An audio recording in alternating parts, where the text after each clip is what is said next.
এটা হলো ঈদের থার্ডের ব্লগ। তো একটু একটু ভিডিও করেছিলাম, সম্পূর্ণ ভিডিও করতে পারিনি। তো আমরা মূল ভিডিওতে চলে যাই। হে গাইজ, আসসালামু আলাইকুম, ওয়েলকাম টু মাই ব্লগ। তো সবাই আশা করি সবাই ভালো আছেন, আমিও ভালো আছি। তো ঈদের থার্ডে আমরা ঘুরতে গিয়েছিলাম দিয়াবাড়িতে। আপনারা সবাই চিনেন হয়তো 1 নম্বর দিয়াবাড়িটা। এটা একটু কাউন্দিয়া নদীর সাইডে নতুন একটা ব্রিজ হয়েছে। সো আমরা এখানে একটু আমি আর আমার বোন গিয়েছিলাম।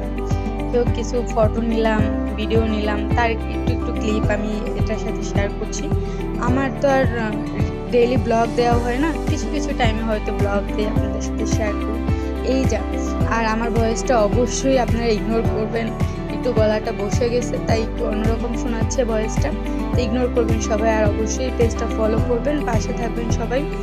আর তাহলে নতুন নতুন ভিডিও দিতে থাকবো, ব্লগ দিতে থাকবো, সবাই এনজয় করবেন। তো এই তো আমরা তারপরে চলে আসছিলাম, চলে আসতে আসতে একটু ক্লিপ নিলাম, এই আর কি। তারপরে আমি আর আমার বোন হাঁটতেছিলাম, চলে আসার পরে এই হালকা হালকা একটু ভিডিও নিলাম। তো সবাই ভালো থাকবেন, আসসালামু আলাইকুম।